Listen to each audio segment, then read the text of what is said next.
The scene starts with a man, Hirata, frantically warning of danger as he makes his way through the streets in the early hours of the morning. He meets Katsue at his place, who's interrogating a man captured at the gates with the rest of the samurai. Katsue asks Hirata if this is the person who cut off his arm and attacked the shogunate supporters. Hirata takes one good look at him and says that the man who cut off his arm was an evil demon, and certainly not stupid enough to get caught.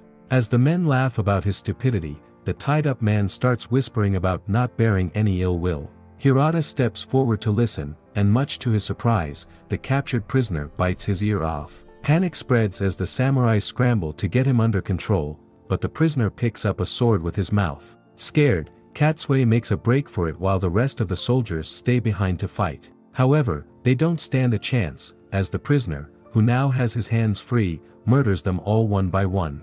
When the sun comes out, more soldiers come to investigate the carnage, and they conclude that with blade skills like that, this is the work of the one and only Badasai, a murder machine that sheds no blood or tears. Elsewhere, the Badasai attacks another group of shogunate supporters returning home after the day's work. Once more, he slays them all with his blade. However, this time, one of the young samurai manages to slash the Badasai's face. He's driven by his desire to live, because he has someone he loves, but in the end, the Badasai mercilessly drives his sword through him. With the job done, the Badasai heads back to meet Katsura, the leader of the resistance. Katsura tells Himura, the Badasai's real name, that the shogunate forces are getting stronger, especially the wolves of Mibu. He warns Himura that even a man with his skills needs to be careful against these shogun men. Later that night, Himura is drinking at an inn. He remembers the young man from before, fighting for his life, when a young woman enters the bar. Two men from the bar approach her as fake patriots and try to get her to do them favors, but Himura steps in and tells them that the Kyoto of tomorrow will have no place for false patriots like them. Defeated, the men leave momentarily but stay back to corner Himura as he leaves the inn at the end of the night. Himura senses them in the shadows and asks them to leave while they still can. But the men pay him no heed and step out of the shadows to attack him. However, before they get the chance to, a rogue assassin charges onto the scene and attacks Himura, ending the two men in the process. Despite the surprise attack, Himura slices off his attacker's head. Unfortunately, he doesn't notice Tomo Yukishiro, the girl from the bar, standing nearby. She gets covered in blood and faints after watching the scene unfold. Himura takes her back to the Kohagiya Inn, where she's taken care of. The next morning, Tomo is working in the kitchen.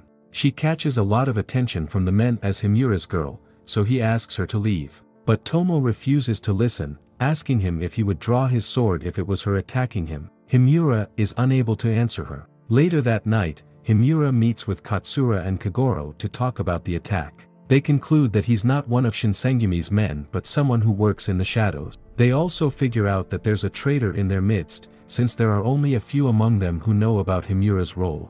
Unfortunately, the men are unable to figure out whom. Still, Himura continues with his mission and sets out to take out another group of shogun men, leaving a letter of vindication and a trail of bodies in his wake. Days pass, and the men take notice of a changed Himura, who seems more human now around Tomo, and report back to Katsura.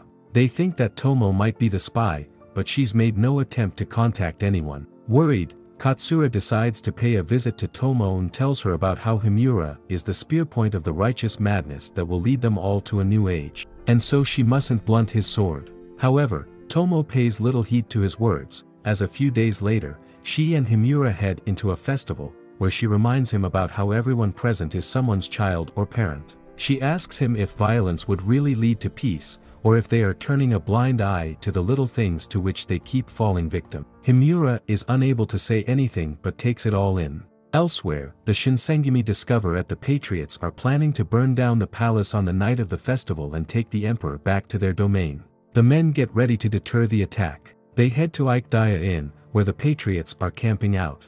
Meanwhile, Himura is walking through the festival when he's approached by a frantic Furitaka. Furitaka warns that Katsura is in danger. Worried, Himura makes his way to the inn, but the Shinsengumi men are already raiding the place. A fight breaks out between the groups, but the Shinsengumi men, having the element of surprise on their side, mercilessly eliminate members of the Choga faction. The shogun men try to let no one escape, but one still does. However, his freedom is short-lived, as one of the assassins follows him. Just as he's about to drive his sword through the escapee, Himura arrives at the scene. Enraged by the massacre of his fellow men, Himura clashes swords with the samurai, who quickly realizes that the person before him is the famous Badasai. The assassin introduces himself as Soji Okita, commander of the first unit, tasked with not letting Himura make it to the inn. The two men fight each other, with no clear winner at first. But soon, Himura manages to land a few cuts on Soji. But Okita is determined to complete his mission and keeps fighting, until finally succumbing to his injuries as he coughs up blood. With his enemy defeated, Himura tries to head to the inn, but more Shinsengumi men arrive at the scene. Himura tries to fight them off, but before he can pull out his katana, Katagai arrives at the scene with reinforcement. He tells Himura that Katsura is safe and he must leave. Although he is reluctant, Himura listens and leaves. The Shinsengumi men later burn down Kyoto while the rest of the Chogun men retreat to rest up at the Kohagia Inn. Himura is sleeping at the inn when Tomo approaches him to cover him with a blanket. However, he is spooked by the disturbance and pulls his sword on Tomo. Himura immediately apologizes and tells her that he would not fight her, even if she was wielding a sword. Just then, the Shinsengumi men raid the inn, but Himura and Tomo are warned well in time and make their escape. They meet up with Katagai, who takes them to meet Katsura, who's safe and sound. He tells him that he must lie low for a while and that Himura must do the same, in a safe house outside Kyoto. He asks Tomo to live with Himura, for the sake of posing as a couple, but when Katsura leaves, Himura asks Tomo to live with him for real, to which Tomo happily says yes. The pair head out to the safe house, where they settle into a routine of growing food and cooking. Himura softens up with time, as he spends more time with Tomo and works on the land. One day, Izuka stops by and tells Himura to take up a job as a herbalist. He then heads back to report to enemy forces. Izuka tells them that now is the time to take out the Badasai. However, the meeting is being spied on by Katagai, who is found out and eradicated. With Katsura's right-hand man gone, the plan to take out the Badasai is accelerated. The leader sends out Inashi to the safe house, who turns out to be her brother. Tomo asks him what's he doing there, to which Inashi responds that he followed her right after she left for Kyoto and that he's working with her. Tomo is shocked by her brother's words. Just then, Himura returns home and sees Inashi leave. Tomo introduces him as her younger brother. Later that night, Tomo tells Himura that her family home is in Edo. She has a samurai for a father, and a mother who passed away when her brother was born. Tomo then reveals that she was engaged to a childhood friend of hers with similar status. But he wanted more for her, so he came to Kyoto and joined the lodge to raise his status. But before the ceremony, he was caught up in the unrest and lost his life. Tomo is still hurt by the loss, as she regrets not holding on to him in Edo. Himura listens to her story closely and comforts her when she breaks down.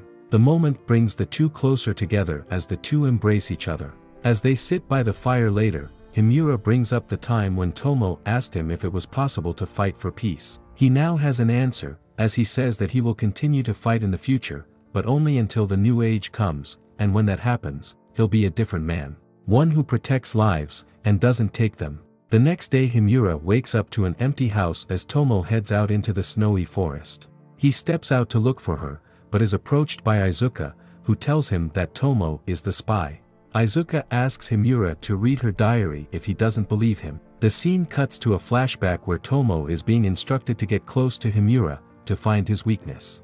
Back during the present day, Tomo meets up with the commander, Tatsumi, at the temple, who tells her that everyone is in position. Tomo is confused that they proceeded without her report, which is when Tatsumi reveals that rather than find out Himura's weaknesses, they plan to create their own. The commander tells Tomo that even a man like the Badasai won't be able to fight at full strength when he finds out that the woman he loved is a spy.